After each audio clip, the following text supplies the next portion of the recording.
नमस्ते। BSTC second year, जैसा कि आपको पता है मैं आपको स्वास्थ्य एवं शारीरिक शिक्षा के विषय में अध्ययन करा रहा हूँ। उसमें मेरी यूनिट है थर्ड और उस यूनिट का नाम है बच्चों का स्वास्थ्य और खुशहाली। आप जब इस यूनिट में आगे चलेंगे तो सबसे पहले बच्चों का स्वास्थ्य और खुशहाली के जो जैविक, सामाजिक और मानसिक पक्ष है इनके बारे में अध्ययन करेंगे और इसी यूनिट में आपको मैं आगे बढ़ाऊंगा। तब दूसरे बिंदु पर बच्चों के स्वास्थ्य का सीखने पर प्रभाव बताऊंगा। यदि बच्चे स्वस्थ रहेंगे तो सीखने किस प्रकार से सीखा जाएगा और यदि बच्चे स्वस्थ नहीं रहेंगे तो बच्चे सीखने पर किस प्रकार से प्रभावित होंगे। तीसरा इसी का बिंदु है बच्चों की स्वास्थ्यप्रद आदतें, पोषण व मध्याह्न भोजन। मध्याह्न भोजन भी आप जानते हैं स्कूलों में मिलता है और वो कैसा होना चाहिए। उसके बाद में अगला टॉपिक होगा, अगला बिंदु होगा पोषण, फिर कुपोषण, उसके बाद में मध्याह्न भोजन के बारे में और लास्ट में इसी बिंदु में, इसी टॉपिक में, इसी यूनिट में हम स्वास्थ्य संबंधी जानकारी प्राप्त करने के तरीके बताएंगे। तो आइए सबसे पहले आज हम बच्चों का स्वास्थ्य और खुशहाली के सबसे पहले बिंदु को लेकर चलते हैं, जैसा कि नाम है स्वास्थ्य। तो स्वास्थ्य जीवन की अमूल्य निधि है और यदि मानव का स्वास्थ्य या छात्रों का स्वास्थ्य सही नहीं रहेगा तो कोई भी कार्य वह ढंग से नहीं कर सकता। कई विद्वानों ने या दार्शनिकों ने या मनोवैज्ञानिकों ने तो कहा है कि स्वास्थ्य के द्वारा ही मनुष्य सम्यक प्रकार से कर्म कर सकता है और कर्म के द्वारा मानव अपने भाग्य को भी बदल सकता है। इसलिए भाग्य को या अपनी जिंदगी को बेहतर बनाने के लिए स्वास्थ्य का, सम्यक स्वास्थ्य का होना और भी अनिवार्य है। लेकिन स्वास्थ्य कहते किसे हैं, इस बात को लेकर के अनेक मनोवैज्ञानिकों ने अपने मतानुसार परिभाषाएं दी हैं और उन परिभाषाओं में सबसे ज़्यादा जो प्रसिद्ध हैं, अच्छी हैं और आने वाली हैं, उनमें मैं मुख्य रूप से बता रहा हूँ, समझिए। सबसे पहले है एसलिंगर के अनुसार। किसके अनुसार? एसलिंगर के अनुसार। एसलिंगर ने क्या कहा है स्वास्थ्य के बारे में कि स्वास्थ्य वह शारीरिक व मानसिक स्थिति है जिसमें व्यक्ति अपने शारीरिक अंगों के माध्यम से, किन के माध्यम से?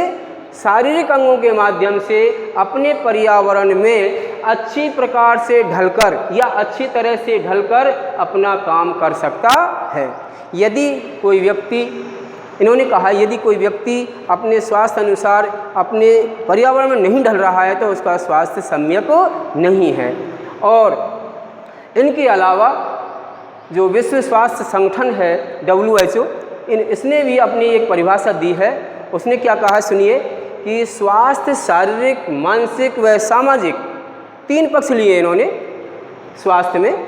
स्वास्थ्य शारीरिक, मानसिक व सामाजिक तौर पर पूरी तरह स्वस्थ होने की व्यवस्था है। अर्थात व्यक्ति केवल शरीर से ही स्वस्थ नहीं होना चाहिए। इन्होंने कहा है कि शरीर के अलावा मानसिक रूप से भी और सामाजिक तौर पर भी, यानी सामाजिक रूप से भी जब स्वस्थ होता है तो उसे हम स्वास्थ्य कहते हैं। ये किसने कहा है? WHO ने, अर्थात विश्व स्वास्थ्य संगठन ने। अब आता है अगले महोदय हैं जो कहते हैं, उनका नाम है वेबिस्टर। वेबिस्टर महोदय कहते हैं कि स्वास्थ्य शरीर, मन व रूप की ओर से मजबूत होने की वह स्थिति है जिसमें मनुष्य शारीरिक रोग या दुख, दर्द आदि से मुक्त रहता है या मुक्त हो। अर्थात व्यक्ति को रोगों से मुक्त होने की दशा में ही इन्होंने स्वास्थ्य के रूप में स्वीकार किया है। अगले जो मनोवैज्ञानिक हैं जिनका नाम है J.F. विलियम। क्या नाम है? J.F. विलियम। इन्होंने क्या कहा है कि यह जिंदगी की गुणवत्ता है। जो स्वास्थ्य है ये मनुष्य की जिंदगी की गुणवत्ता है जो कि व्यक्ति को अधिक से अधिक जीने और बढ़िया काम करने की क्या करती है? सामर्थ्य प्रदान करती है। अब सामर्थ्य माने क्या होता है? क्षमता। तो जिस व्यक्ति में अधिक से अधिक जीने और बढ़िया काम करने की सामर्थ्य होगी, वो उसी को इन्होंने स्वास्थ्य या सम्यक स्वास्थ्य माना है। बेकन महोदय हुए, उन्होंने भी कहा है स्वास्थ्य के बारे में कि स्वस्थ शरीर आत्मा का एक भवन होता है।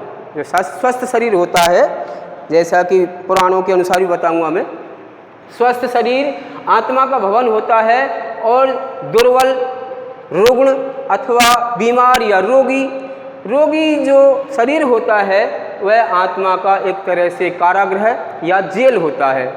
तो स्वास्थ्य के विषय में इन अनेक महोदयों ने अपने अपने अनुसार परिभाषाएं दी हैं, और भी एक दो परिभाषाएं हैं, लेकिन मैं पुराणों के अनुसार आपने भी सुना होगा कि स्वस्थ शरीर में स्वस्थ मन निवास करता है।